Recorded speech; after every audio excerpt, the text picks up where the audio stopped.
میں روز ادھر سے گزرتا ہوں، کون دیکھتا ہے؟ میں جب ادھر سے نہ گزروں گا کون دیکھے گا؟ میرے گزرنے یا نہ گزرنے سے کیا فرق پڑتا ہے؟ وقت کا پرندہ تو گزرتے چلے جا رہا ہے، محو پرواز ہے۔ ایک دن اسی گزرتے وقت کے تیز لمحوں میں نے ایک وجود کو ٹھہرا ہوا دیکھا، رکا ہوا پایا۔ میں نے ایک ساکن و منجمد وجود کو دیکھا، ایک وجود لڑتا لڑکھڑاتا کھنڈر وجود سمجھتے ہو کیا؟ نہیں؟ اچھا، کھنڈر عمارت تو سمجھتے ہو نا؟ ہاں، وہی جسے تعمیر نو کی ضرورت ہوتی ہے، جو دیکھنے والوں کو خاموش چیخوں سے پکار کے یہ کہہ رہی ہوتی ہے کہ میرا خیال رکھو، میرے وجود کی باقیات کی شناخت کے لیے میرا خیال رکھو، مجھے تعمیر کرو، آدھا یا پورا، تھوڑا یا مکمل، لیکن کچھ اتنا کر دو کہ دیکھنے والوں کو جاذب لگ سکوں۔ ایسا ہی ایک وجود شہر کی ایک کھنڈر سی گلی میں 2-3 دفعہ نظر آیا، اپنی قسم پرسی کا اعلان کرتا ہوا، لیکن پتہ ہے فرق کیا تھا؟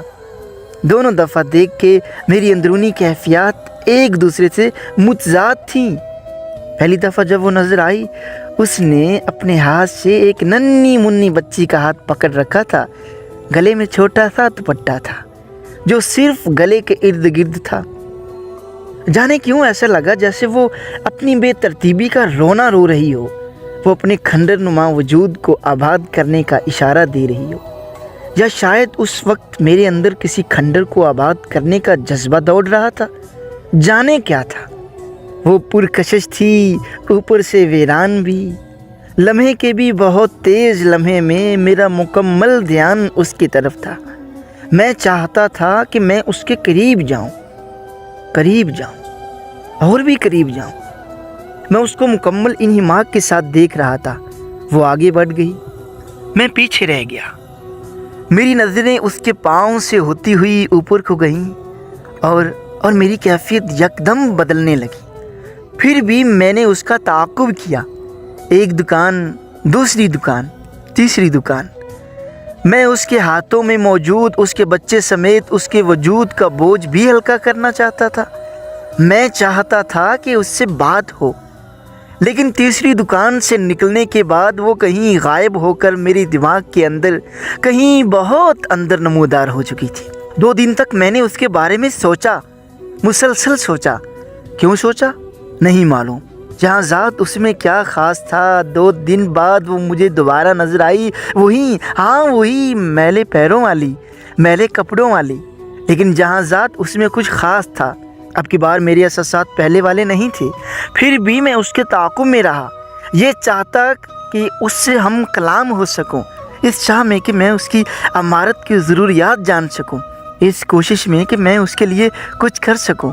جہاں ذات چاہے وہ اس کوشش کو کوئی بھی رنگ دے، ہوس، ہمدردی یا احساس، لیکن میں چاہتا تھا سنو، میں پھر بھی ناکام رہا۔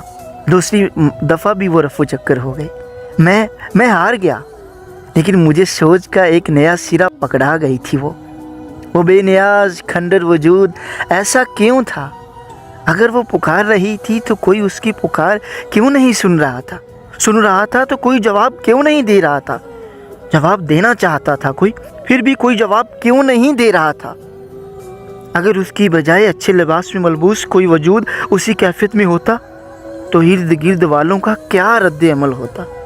یا پھر یہی وجود کسی ایسی جگہ ہوتا جہاں حسن کی فراوانی کے ساتھ اضافی تزئین و آرائش ہو، تب وہاں کے لوگوں کا کیا رد عمل ہوتا؟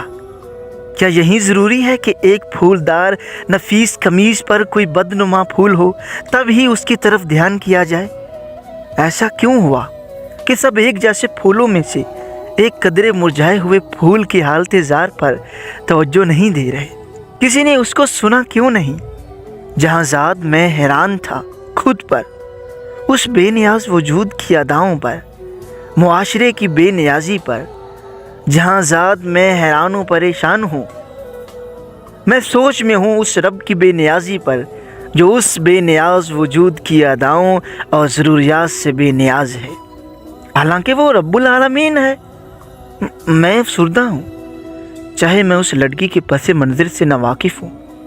جہاں ذات سنو ڈھنڈورا پیٹو، میں افسردہ ہوں، میں افسردہ ہوں، جہاں ذات میں افسردہ ہوں۔